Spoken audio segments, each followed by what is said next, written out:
दोस्तों नमस्कार, आप सभी का स्वागत है। जैसा कि आपको पता है लगातार हम कैंडिडेट से बात कर रहे हैं, यूपीएससी इंटरव्यू चल रहा है। यूपीएससी की जर्नी में किन किन बातों का विशेष ध्यान देना चाहिए, पूरी जानकारी इस वीडियो के माध्यम से होने वाली है। सर आए हैं इंटरव्यू देके, हम पूरी जानकारी इस वीडियो के माध्यम से देते हैं। हाँ जी सर, बहुत बहुत स्वागत है आपका। Thank you so much. बधाई हैं आपको। बहुत धन्यवाद। क्या नाम है, कौन सा अटेम्प्ट और माध्यम क्या है? मेरा नाम देव कुमार है। ये मेरा सेकंड अटेम्प्ट है और फर्स्ट मेंस है, फर्स्ट इंटरव्यू है। फर्स्ट मेंस फर्स्ट इंटरव्यू है सर। अच्छा, माध्यम हिंदी है जी सर। अच्छा, कैसा रहा सर इंटरव्यू आपका? ओवरऑल सही रहा सर। बढ़िया रहा। अच्छा, मॉक इंटरव्यू दिए होंगे सर आपने? हाँ, इसके पहले मैं 8-10 जगह अच्छा मॉक इंटरव्यू देखा। तो मॉक इंटरव्यू और रियल इंटरव्यू में कितना अंतर देखा है आपने? सर अंतर तो है। हाँ अंतर तो है। वहाँ पे जैसे वहाँ पे डराते हैं, हाँ। यहाँ पे डर नहीं लग रहा है सर। हाँ। यहाँ आने के बाद सारा डर खत्म हो जा रहा है। अच्छा। जैसे एंट्री करते वक्त ही थोड़ा सा डर था, उसके बाद डर खत्म हो गया था सर। शुरुआत जब होती है तो कौन सा सवाल आपसे पूछा गया जाए? पहले तो सर मेरा परिचय पूछा गया, उसके बाद मेरे डेप्थ से क्वेश्चन जाते थे। करंट अफेयर्स से? करंट अफेयर से थे सर, करंट अफेयर से क्वेश्चन थे। अच्छा अच्छा। ऑप्शनल आपका क्या है वैसे? ऑप्शनल मेरा हिस्ट्री है सर। ऑप्शनल से भी सवाल रहे? हाँ, ऑप्शनल से क्वेश्चन थे। अच्छा, कौन से ऐसे सवाल पूछे गए ऑप्शनल से? जैसे कि चौरी चौरा कांड पूछा गया था मुझसे, गोरखपुर से हूँ तो चौरी चौरा पूछा गया। उसके बाद मौपला विद्रोह पूछा गया था, ये क्वेश्चन थे। अच्छा अच्छा। अच्छा सर बताइए कि प्री आपका पहली बार हुआ है तो क्या रणनीति रही इसके लिए, प्री के लिए और हिंदी माध्यम के लिए? काफ़ी संघर्ष रहता है, सी सेट के लिए चैलेंज भी रहता है, जैसे रिजल्ट देखने को मिलता है। क्या कहना चाहेंगे और कैसे आपने तैयारी की इसके लिए? सर इसके लिए पहले तो शॉर्ट नोट्स बनाना चाहिए, उसके बाद रिवीजन करिए और टेस्ट सीरीज लगाइए। अच्छा। यही होता है, short notes, revision, test series, इसके अलावा कुछ मत तो करिए। नोट्स बनाने की कोई टिप्स क्या थी आपकी, कैसे बनाते थे? सर मैं नोट्स बनाने से पहले जैसे बुक होती थी तो उसको 4-5 बार में पढ़ लेता था। जो चीज़ मुझे पहले से पता होता था मैं उसको नोट्स में ना लिखता था, जो मुझे नहीं पता था उसको शॉर्ट में लिख लेता था। यही नोट्स में पता था उसको नहीं लिखता था। अच्छा और जो मुझे नहीं पता था उसको शॉर्ट में लिख लेता था। अच्छा। अच्छा, सी सेट के लिए क्या करते थे आप? सी सेट के लिए सर मैं इंडिविजुअल कोचिंग लिया था। अच्छा, कोचिंग लिए? जी सर। फिर भी क्या बताना चाहेंगे उन एस्पिरेंट के लिए जो सी सेट में काफ़ी बार रह चुके हैं, सी सेट की वजह जीएस हो जाता है? सर सी सेट के लिए मैथ और रीजनिंग जरूरी होता है। मैथ स्ट्रॉन्ग करना ही पड़ेगा क्योंकि हम लोग हिंदी मीडियम से हैं तो मैथ ऐसे वीक होता है। पिछले बार मेरा सी सेट की वजह से ही रुका था। हाँ हाँ। तो इंडिविजुअल कोचिंग ले लीजिए, मैथ का हो जाएगा। पीवाईक्यू का कितना रोल है? सर पीवाईक्यू मैंने कम ही सॉल्व किया था। अच्छा, पीवाईक्यू कम किया है आपने। अच्छा सर, मेंस की आंसर राइटिंग कब से स्टार्ट कर दी थी? जब से मैंने तैयारी शुरू की थी तब से मैंने आंसर राइटिंग शुरू कर दी। शुरुआत से ही? अच्छा, शुरुआत में ऐसा रहता है जब तैयारी करते हैं लगता है क्या लिखें क्या नहीं लिखें, कैसे लिखें, और बहुत डाउट होता है। ऐसे एनालिसिस कैसे करें कि भाई सही है जा रहा है कि गलत जा रहा है? तो क्या सर पहली बार में लिखने में तो गलत होता ही है। हाँ। पहली बार लिखिए तो हाँ। 2 दिन बाद अपना कॉपी खुद जब जांच करेंगे ना तो खुद ही लगता है कि हाँ इसमें ये पॉइंट छूट चुका है, इसमें ये पॉइंट छूटा हुआ है। हाँ। उसको धीरे धीरे लिखते लिखते अभ्यास हो जाती है। अच्छा अच्छा अच्छा। अच्छा, जैसे आप लिखते थे तो किसी से चेक करवाते थे, कोचिंग वगैरह ली थी आपने? हाँ, मेरे सीनियर होते थे ना, तो हाँ। जैसा सीनियर लोग थे तो उनसे मैं हाँ। चेक करवा लेता था कॉपी। अच्छा, तो सीनियर जो बताते थे कि भाई ये कमी देख लो, सीनियर कैसे बनाए थे आप लोगों? सीनियर सर मेरे जैसे रूम के बगल में जो रहते थे उनका प्री कई बार निकल चुका था, मेंस लिखते थे, चूंकि इंटरव्यू तक नहीं पहुंच पाते थे, यूपीपीसीएस में थे। हाँ हाँ।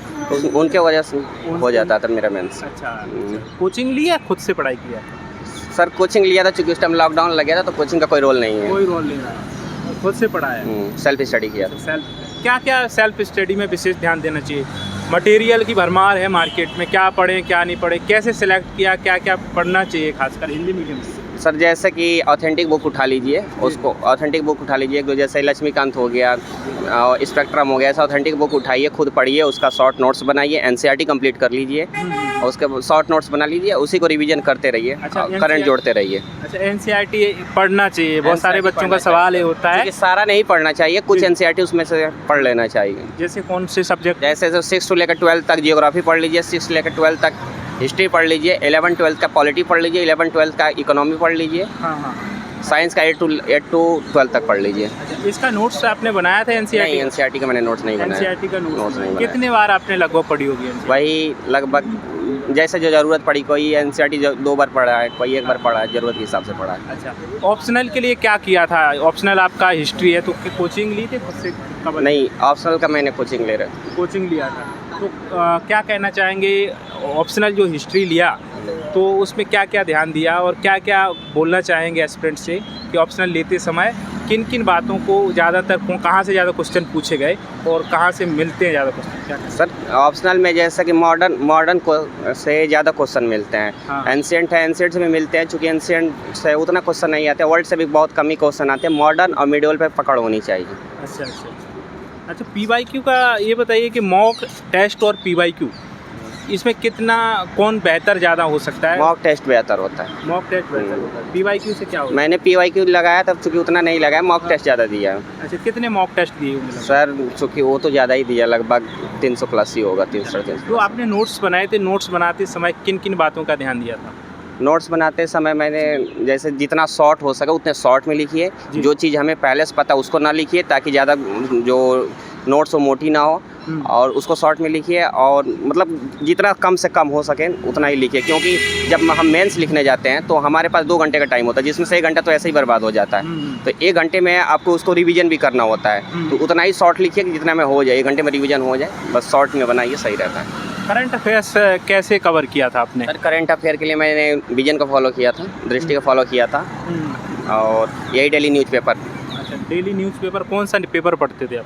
सर द इंडियन एक्सप्रेस भी पढ़ लेता था, और दैनिक जागरण दोनों। और मैगजीन आपकी जो रही? मैगजीन मेरा विजन IAS का ही था। Vision IAS।